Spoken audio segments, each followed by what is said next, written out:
Hello, good evening, everyone. A hearty welcome to Learnify, where learning is fun, so take your turn. বন্ধুরা, নতুন বছরে সবার জন্য রইল অনেক অনেক শুভকামনা। শুরু হোক আবার নতুন করে নতুনভাবে পথ চলা। আমিও আমার চ্যানেলটার নাম 10 minutes basics of English grammar থেকে চেঞ্জ করে রাখলাম লার্নিফাই। কমেন্টে সবাই জানাবেন কেমন লাগলো নামটা। নাম চেঞ্জ করার পেছনে তেমন কোনো কারণই ছিল না, জাস্ট একটু নতুনত্ব দেওয়ার চেষ্টা মাত্র। টিচিং প্রসেস সেমই থাকবে। আমরা যেভাবে ভেবেছিলাম বেসিক্স থেকে অ্যাডভান্স ইংলিশ গ্রামার ধীরে ধীরে শিখব, ঠিক সেভাবেই চলতে থাকবে আমাদের ক্লাসগুলো। তো অলরেডি বেসিক্সের ওপরে আমার 3টে ক্লাস হয়ে গেছে। আজ এসেছি আবারও একটা নতুন টপিক নিয়ে। সো চলো শুরু করি আজকের ক্লাস। বন্ধুরা, আমরা already letter, alphabet, vowel, consonant এবং ভাওয়েলের কী কী ভাগ আছে সেগুলো সম্বন্ধে শিখে নিয়েছি। আমাদের আজকের topic understanding words, phrases and sentences. আজ আমরা ভালোভাবে শিখে নেব ওয়ার্ড বা শব্দ, ফ্রেজ বা শব্দগোষ্ঠী এবং সেন্টেন্স বা বাক্য কাকে বলে। এই যে ওয়ার্ড, ফ্রেজ এবং সেন্টেন্স, এগুলো যে কোনো ল্যাঙ্গুয়েজের বেসিক স্ট্রাকচার বা প্রাথমিক ভিত্তি। তাই আমাদের যদি কোনো ল্যাঙ্গুয়েজকে ভালোভাবে শিখতে হয়, তাহলে এই ওয়ার্ড, ফ্রেজ এবং সেন্টেন্স সম্বন্ধে একটা ক্লিয়ার কনসেপ্ট বা ধারণা থাকা ভীষণভাবে জরুরি। ওয়ার্ডস বা শব্দ। A word is a unit of language that consists of one or more spoken sounds or symbols that convey a specific meaning or concept. তাহলে আমরা ওয়ার্ড বা শব্দ কাকে বলছি? ওয়ার্ড বা শব্দ হচ্ছে যে কোনো ল্যাঙ্গুয়েজ বা ভাষার একটি একক, যেটা কিভাবে তৈরি হয়, যেটা এক বা একাধিক স্পোকেন সাউন্ডস মানে উচ্চারিত শব্দ, অর সিম্বল। সিম্বল কোনগুলো জানো? যেগুলো হচ্ছে ধ্বনি, যেগুলোর লিখিত আকার কি বর্ণ বা লেটার। এবং এই যে এক বা একাধিক লেটার বা স্পোকেন সাউন্ড দিয়ে শব্দ তৈরি হচ্ছে, সেগুলো আমাদের কি দিচ্ছে? সেগুলো আমাদের একটা নির্দিষ্ট অর্থ বা ভাব প্রকাশ করছে। এটাকে যদি আরও একটু ইজি ওয়েতে আমরা এক্সপ্লেন করি, তাহলে শব্দ কি? A word is a group of letter. শব্দ হচ্ছে কতগুলো বর্ণের সমষ্টি, that gives a specific meaning, যেটা একটা নির্দিষ্ট অর্থ প্রদান করছে। চলো দেখে নিই কয়েকটা এক্সাম্পল বা উদাহরণ। বয়, BOY বয়, CAR কার, গার্ল, ট্রি, এগ, বুক। এই যে এখানে আমি কতগুলো ওয়ার্ড লিখেছি, এগুলো দেখো প্রত্যেকটা একের বেশি লেটার নিয়ে তৈরি হয়েছে। ঠিক আছে? বয়, বয়ের কটা লেটার আছে? 3টে লেটার আছে, BOY। এবার তোমরা ভাবছো যে এক বা একাধিক লেটার নিয়ে আমি বলেছি, তাহলে এগুলো তো সবে একাধিক আছে। একটা লেটারের ওয়ার্ড কি হবে? হ্যাঁ, একটা লেটারেরও ওয়ার্ড হয়, যেটা আমি এখানে মিস করে গেছি লিখতে, তোমরা লিখে নাও। সেটা হচ্ছে আই, এ। আই মানে আমি, এ মানে একটি। ঠিক আছে? এইগুলো কিন্তু একটা লেটারের শব্দ। তাহলে বোঝা গেল শব্দ কি? শব্দ হচ্ছে এক বা একাধিক লেটার নিয়ে তৈরি একটা ল্যাঙ্গুয়েজের একক, যেটা আমাদের কি করছে? যেটা আমাদের একটা নির্দিষ্ট অর্থ বা মিনিং দিচ্ছে। এবার আমরা শিখে নেব সেন্টেন্স বা বাক্য কাকে বলে। A sentence is a group of words that expresses a complete thought or idea, typically with a subject, the person or thing doing the action, and a verb, that action being done. তাহলে একটা sentence বা বাক্য কি? একটা sentence বা বাক্য হচ্ছে কতগুলো শব্দের সমষ্টি, যেটা কি প্রকাশ করছে? That expresses a complete thought or idea, একটা সম্পূর্ণ চিন্তা অথবা ভাবনা যেটা প্রকাশ করছে। টিপিক্যালি উইথ আ সাবজেক্ট, এই জায়গাটা একটু বোঝো।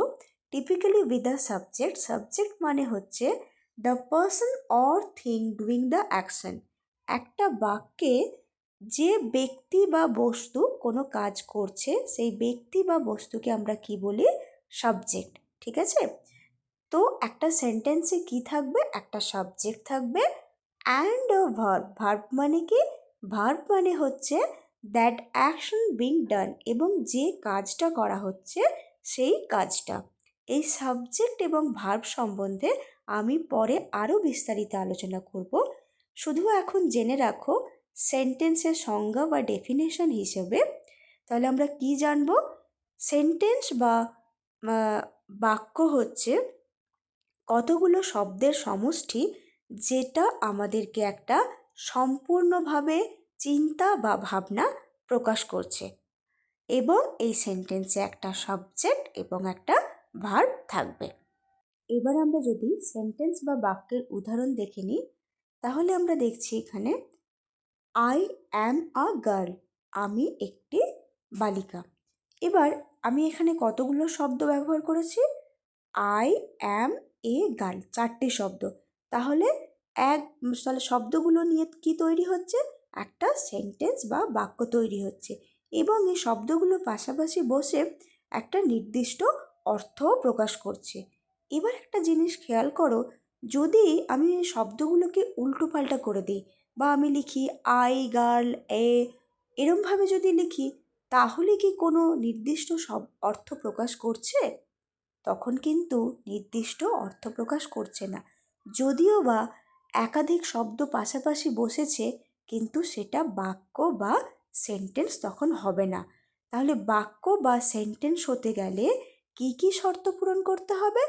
বাক্য বা সেন্টেন্স হতে গেলে কতগুলো শব্দ পাশাপাশি বসে একটা নির্দিষ্ট অর্থ প্রদান করতে হবে, তবে সেটা বাক্য বা সেন্টেন্স হবে। নেক্সট এক্সাম্পলগুলোও দেখে নাও। He gives me 2 books, she teaches us English. এখানেও কিন্তু এই শব্দগুলো পাশাপাশি বসে একটা অর্থ প্রদান করছে। এবার জানো তো আরও একটা শর্ত কিন্তু থেকে গেল, সেটা কি বলো তো? একটু আগেই আমরা শিখলাম না, একটা সেন্টেন্স বা বাক্যে সাবজেক্ট এবং ভার্ব থাকবে। সাবজেক্ট আমরা কি শিখেছিলাম? ওই বাক্যে যে ব্যক্তি বা বস্তু কোনো কাজটা সম্পাদন করছে, সেই ব্যক্তি বা বস্তুকে আমরা কি বলি? সাবজেক্ট। এবং যে কাজটা সম্পাদন করা হচ্ছে সেটাকে আমরা কি বলছি? ভার্ব। তাহলে একটা সেন্টেন্স বা বাক্যে কিন্তু সাবজেক্ট এবং ভার্বও থাকা ভীষণভাবে জরুরি। যেমন এই যে 3টে সেন্টেন্স আমি লিখেছি, 3টে সেন্টেন্সে সবগুলোতেই কিন্তু সাবজেক্ট এবং ভার্ব আছে। সেকেন্ড এবং থার্ড সেন্টেন্সটা দেখো, হি গিভস মি 2 বুকস। এখানে কে সাবজেক্ট? তাহলে হি, যে কাজটা করছে, এবং কি কাজ করছে? গিভস মানে আমাকে দিচ্ছে। তাহলে দেওয়াটা হচ্ছে কাজ, হিটা হচ্ছে সাবজেক্ট। থার্ড সেন্টেন্সটা কি আছে? She teaches us English. তাহলে এই সেন্টেন্সটাতে কে সাবজেক্ট এবং কে কোনটা ভার্ব, তোমরাই বলো আমাকে কমেন্ট করে।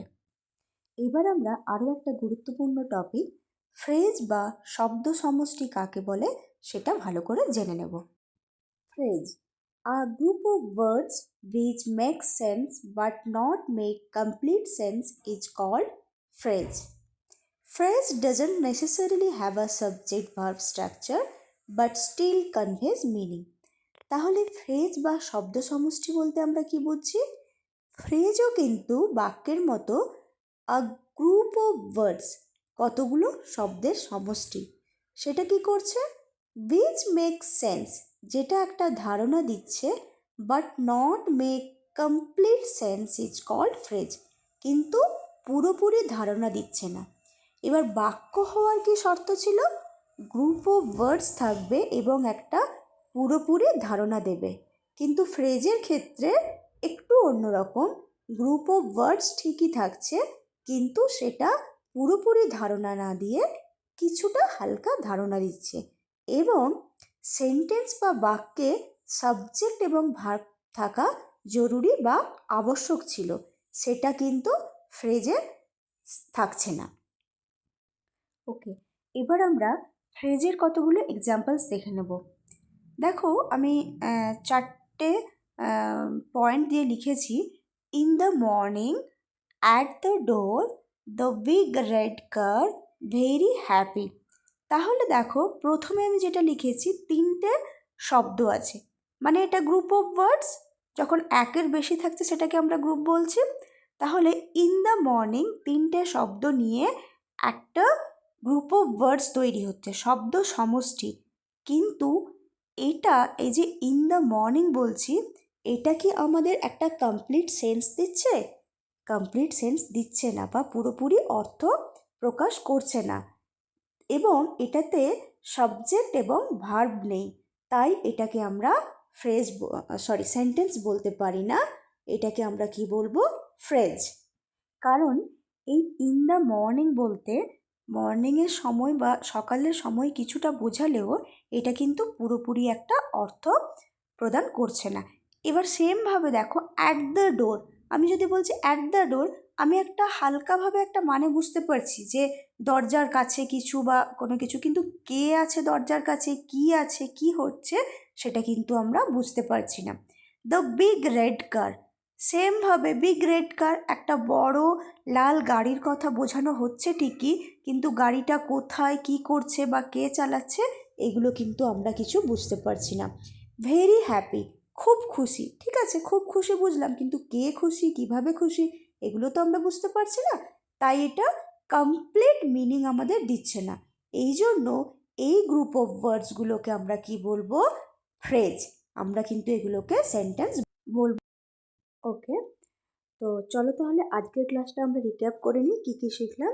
আজকের আমরা শিখলাম বেসিক স্ট্রাকচার অফ ল্যাঙ্গুয়েজ। তাহলে বেসিক স্ট্রাকচার অফ ল্যাঙ্গুয়েজ কী ছিল? একটা ভাষার প্রাথমিক ভিত্তি, ওয়ার্ড, ফ্রেজ এবং সেন্টেন্স। আর কি শিখেছি? Definition of words and example. Word কাকে বলে? Definition of sentence and example. বাক্য কাকে বলে? Definition of phrase and example. Phrase কাকে বলে এবং তার উদাহরণ। এবার আমি তোমাদের জন্য একটা অ্যাক্টিভিটি রেখেছি। আজ যেটা পড়ালাম ওয়ার্ড, সেন্টেন্স এবং ফ্রেজ, সেটার উপরে বেস করে এই অ্যাক্টিভিটি পেজটা তৈরি করা। চলো দেখে নিই কী আছে সেখানে। তো আমি কতগুলো গ্রুপ অফ ওয়ার্ডস দিয়েছি। You have to write P if the group of words is phrase and write S if it is sentence.